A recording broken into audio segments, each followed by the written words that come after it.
Hello, my name is Chris Lehmann, and I will be talking in the next 10 minutes about the status of medical informatics internationally. I work at the University of Texas Southwestern Medical Center.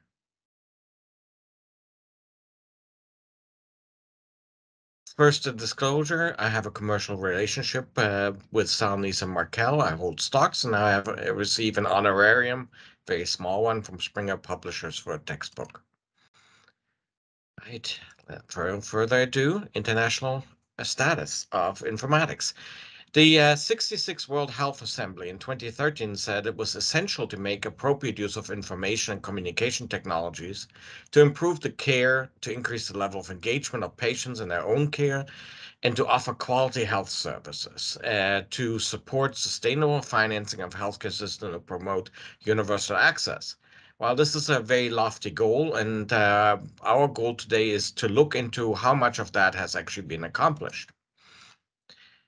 Uh, Looking at the OECD, the Organization for Economic Cooperation and Development, their goals for information communication technologies implementation and healthcare is to increase the quality and efficiency of care, reduce operating costs, reduce administrative costs, and enable new models of care delivery. Well, if you want to compare informatics across the world, you have to contend with the fact that this is really challenging. Not only do we have very different policies and priorities, and we all know uh, policies really drive and reimbursement drive how people will practice medicine, but you also have various technology penetration. For example, in Africa, cell phones are predominantly used to access the internet. You have different standards, you have language barriers, you have different levels of corruption, and you have very different health inequities. Let's talk about those. I selected as a comparison of countries the mortality under 5 years of age per 1,000 life years. And you can see there are three groups here in this slide. Group one is the better off group, where currently the mean mortality is 20.6 per 1,000 life words. Group two is the mid-level countries, where you have currently 105 deaths, and group three is the worst off. Now, we have to admit that infant mortality in that age range, in that group, has decreased in all groups, but you can see there is no crossover. They tend to stay in the same swim lane over time. So how do these group compare when it comes to health conditions, interventions, education, healthcare expenditure, etc.? So we talked about the mortality per 1,000 live births. Then you have them, and so you can compare the three groups again. And if you look at these groups, the worst off group spends 1/10 of the amount of the group with the best survival of infants to age 5. If you look at the literacy rate, it is significantly better in the group one countries, both among men and women. If you look at the healthcare expenditures per capita, there is an enormous difference. Whereas Group 1 countries spend $650 per person, it is less than $10 in Group 3. If you look at the number of births that are attended by skilled health staff, you have almost a threefold difference in those in Group 1 and Group 3. Inpatient admission rates are significantly higher, suggesting that in better off countries, people get admitted for less severe illnesses, and the number of physicians is significantly higher in Group 1 countries. If you look at health conditions, the incidence of TB is significantly lower in better countries, and the penetration of immunization measures is significantly higher. Obviously, these kind of changes will make changes in will have these kind of differences will affect differences in other measures. So if you look at the distribution of the population to urbanicity versus rural population, you will see that the better off group has significantly fewer people living in rural places where it's harder to access healthcare.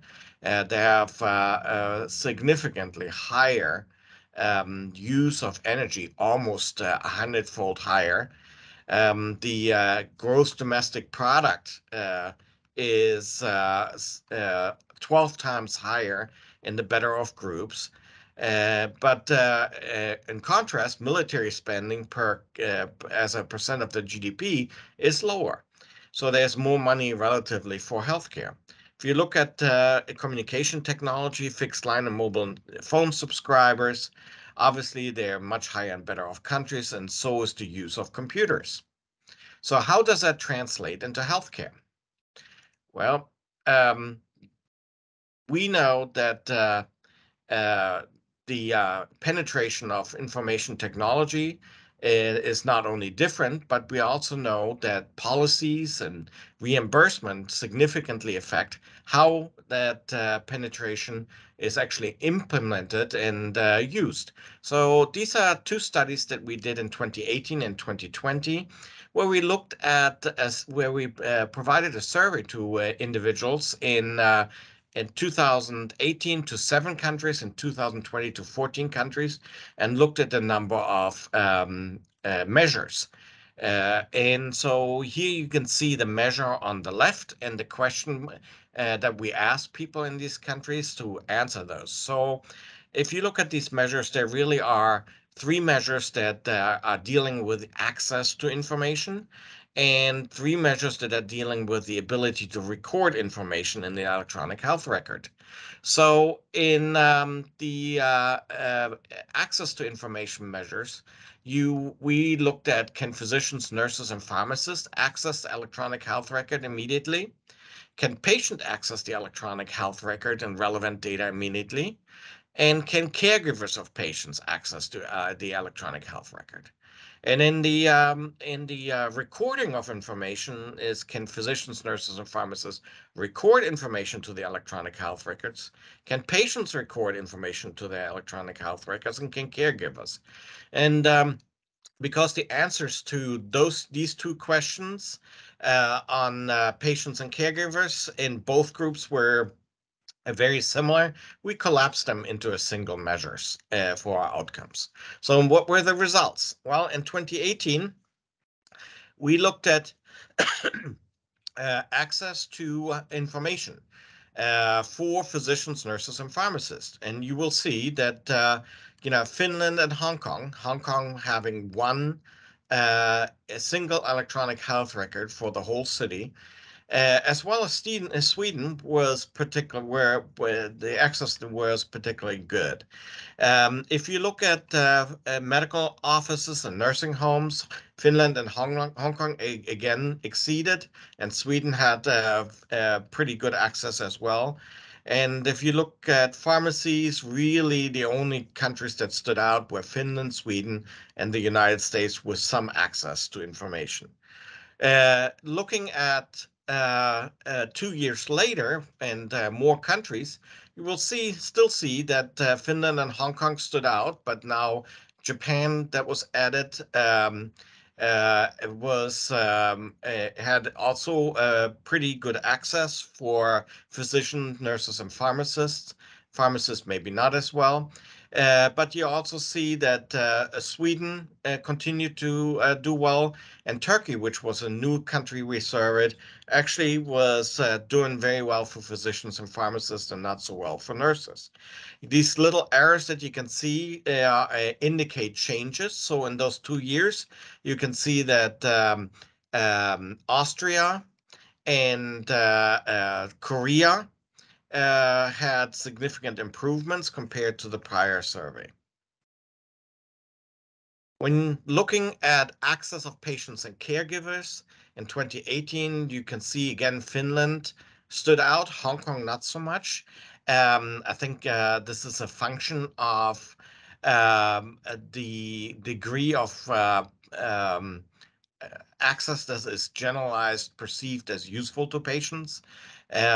Frequently in countries in Asia, there's a more paternalistic approach to medicine. So this can be reflected in the electronic health record. So you can see that Finland and Korea had good access for nurses, for patients and caregivers to the electronic health records.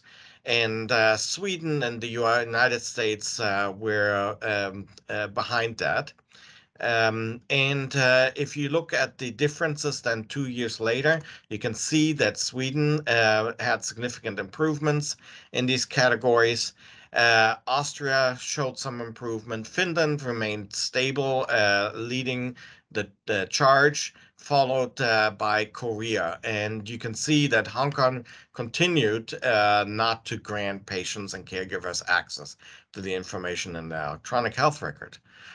So, looking at patients, the ability to record information in the electronic health record, you can see Finland again was leading the charge. Sorry, not patients, physicians, nurses, and pharmacists. Finland was leading the charge, followed by Korea. And the United States was not far behind.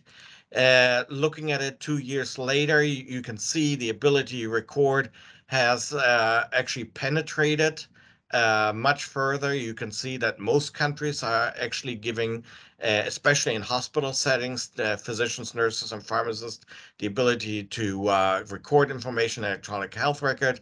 It's just a function of the penetration and the state of electronic health records worldwide. Looking at patients and caregivers and enabling them to record data in electronic health records, you can see that Finland and Sweden, as well as the United States, had some ability in 2018. 2 years later, it's quite interesting. Turkey is the outlier, giving patients the most ability to record information in the electronic health record. So, in summary, this is a comparing information technology across the world and healthcare is really, really hard because there exist so many inequities and different policies and procedures in all the different countries. And you will always get what you incentivize and what your laws support. In addition, culture has a significant effect on what things in the electronic health records will be turned on for individual players. So the status of health information technology is by no means uh, uh, congruent across the world. There are big gaps and differences, and it will be interesting to continue to observe how this trend will shape out over the next years. Thank you very much for your attention.